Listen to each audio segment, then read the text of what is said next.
Bienvenue sur mon podcast. Mon nom est Catherine Solaris et ici je partage avec vous mes expériences personnelles. Contrairement à ma chaîne YouTube ou à mes livres et formations où je présente plutôt des notions et de la théorie. Donc si vous avez envie d'entendre des expériences vécues et des réflexions sur le domaine de l'ésotérisme, de la spiritualité et du développement personnel, vous êtes à la bonne place.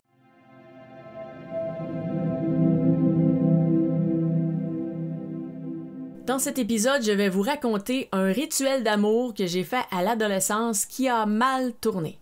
Alors, qui a mal tourné, c'est un grand mot, ça n'a pas été quelque chose d'extrêmement négatif, mais ça n'a vraiment pas donné le résultat que j'aurais souhaité.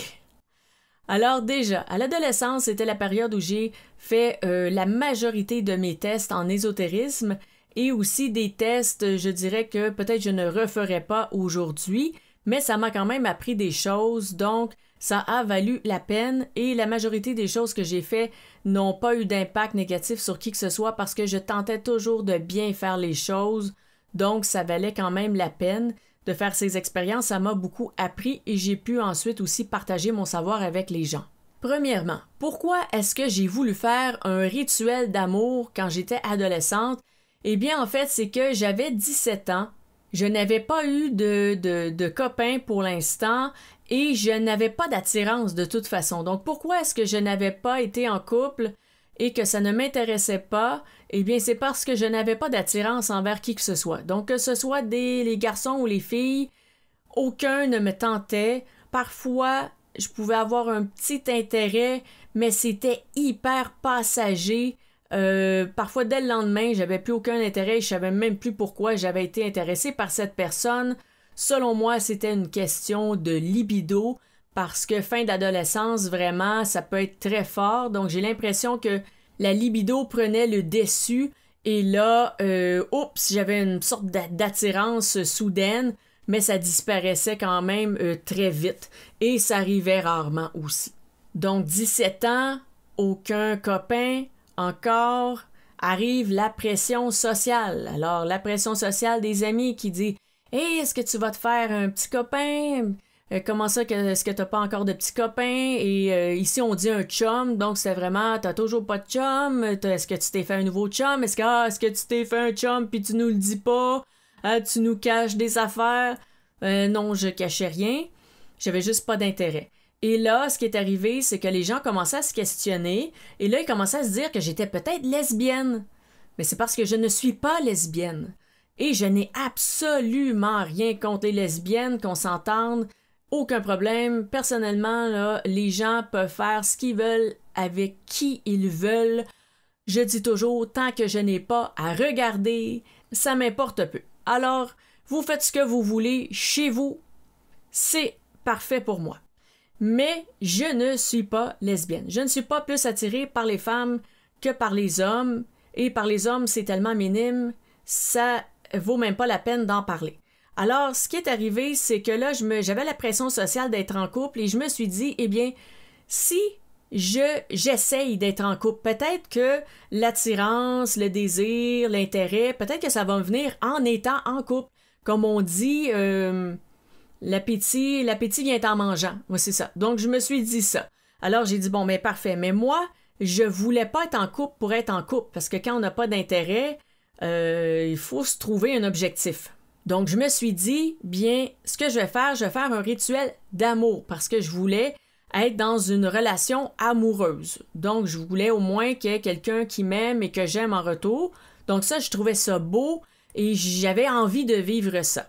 Alors, j'ai fait un petit rituel. Je crois que j'avais trouvé ça dans une revue. Il y avait des magazines à l'époque, magazine Magie Blanche qui, sincèrement, contenait des rituels de magie noire et la revue Magie Noire contenait des rituels de magie blanche. Bref, c'était un total chaos, ces magazines.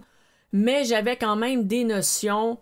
Je savais que si on fait un rituel d'amour sur quelqu'un, en particulier... c'est de la magie noire parce qu'on n'a pas le droit d'intervenir dans le libre arbitre des gens.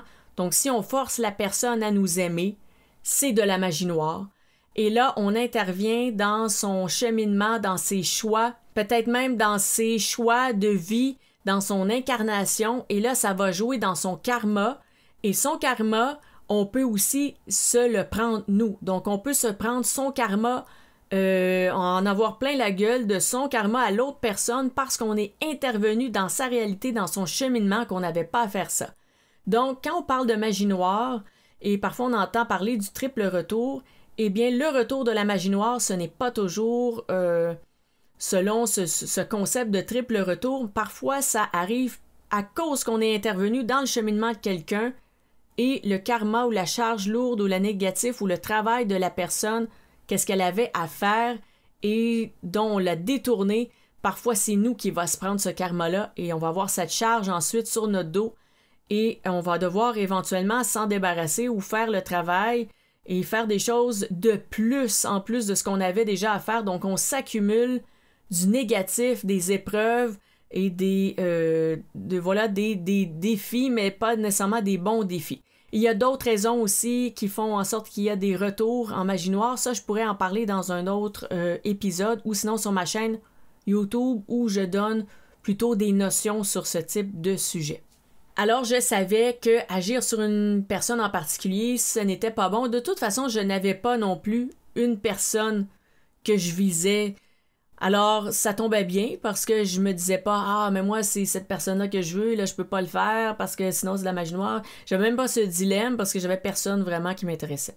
Alors, j'ai fait le rituel en question et c'était vraiment un rituel de magie d'amour, donc d'attirer l'amour, de faire en sorte que quelqu'un révèle son amour ou quelque chose comme ça, mais d'attirer l'amour à soi. Alors, qu'est-ce qui s'est passé? C'était quoi le résultat? Le résultat, c'est que il y avait quelqu'un dans ma classe qui, parce que là, j'étais à l'école, 17 ans, donc je terminais mon secondaire, dernière année du secondaire, et il y avait quelqu'un dans ma classe qui était amoureux de moi, mais je ne le savais pas parce que cette personne n'avait fait aucun signe, il n'y avait aucun indice de ça. Il m'avait même, je pense, jamais parlé. Alors, ça a été une totale surprise. Ce qui s'est passé, c'est qu'on devait remplir les journaux de finissant. Quelqu'un devait écrire une note sur nous et ensuite, ça allait dans le journal des finissants avec notre photo. Donc, notre photo et un petit résumé de qui on est, si on veut, qui allait en dessous la photo dans le livre des finissants. Le livre de finissant, je ne sais même pas si j'étais dedans finalement ou je l'ai même pas. Je ne sais pas qu'est-ce qui s'est passé avec ça. Bref, ça, c'est une autre question. Mais on faisait faire nos photos et les petits textes. Donc, cette personne, ce garçon, s'était offert pour écrire le texte pour moi.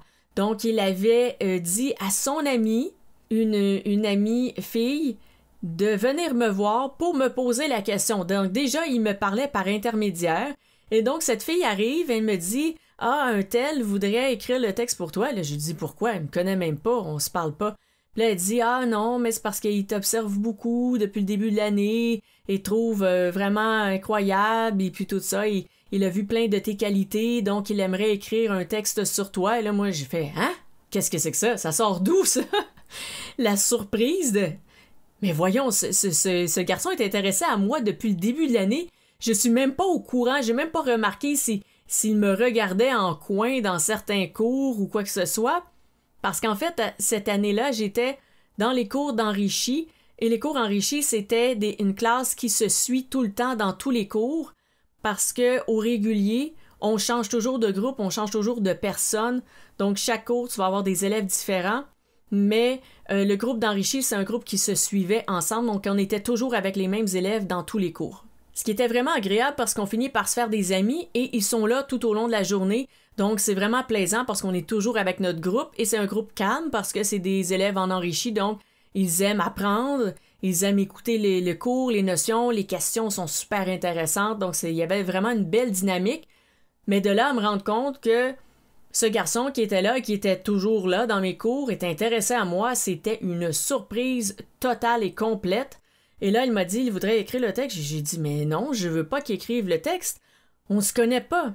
Qu'est-ce qu'il va écrire sur moi? Et là, il m'a dit, non. Elle dit, ne t'en fais pas du tout, là. Aucune crainte. Il ne va rien écrire de bizarre sur toi, de méchant, de mauvais. Il ne va écrire que des bonnes choses. Elle a dit, j'ai lu le texte qu'il a écrit sur toi. Et c'est magnifique, c'est tellement beau qu'il n'y a pas de problème, ne sois pas inquiète. Et j'ai dit, mais non, je ne le connais pas, ce garçon, il n'est pas venu me parler, on n'a aucun lien, je vois pas pourquoi un inconnu écrirait un texte sur moi, même s'il écrit quelque chose de grandiose. Qu'est-ce qu'il en sait, lui, que je suis grandiose? On ne se connaît pas parce que quand une personne tombe amoureuse d'une autre, et surtout d'une autre personne avec qui elle n'a aucun contact, souvent, elle va s'imaginer des choses, elle va fantasmer, elle va embellir la réalité, elle va peut-être même donner des qualités, des caractéristiques à la personne dont elle est amoureuse en secret, des qualités qui n'existent pas, ou qui ne sont pas justes, ou qui ne sont peut-être pas les meilleures. Peut-être qu'on aurait pu dire autre chose sur moi, mais là, si la personne, si lui est dans sa tête tout seul chez lui, à s'imaginer des choses sur moi, eh bien, il est dans le rêve, il n'est pas dans le réel, donc je voyais pas l'utilité d'avoir un texte de lui, même si je trouvais ça quand même très gentil de sa part. Donc, je lui ai dit à la fille, eh bien, je suis désolée, tout ça, remercie-le, je vois la bonté de la chose, je vois la belle intention, donc remercie-le, mais dis-lui que non, je ne veux pas parce qu'on ne se connaît pas. On n'est pas amis, donc ça ne m'intéresse pas qu'il écrive pour moi. Alors, qu'est-ce qui s'est produit par la suite? Comme je dis, je n'ai aucun souvenir de ce livre. Est-ce que c'est quelqu'un d'autre qui a écrit pour moi? Est-ce que je ne suis peut-être juste pas dans le livre parce que peut-être qu'il y avait des frais pour être dedans? C'est possible. Alors, voilà.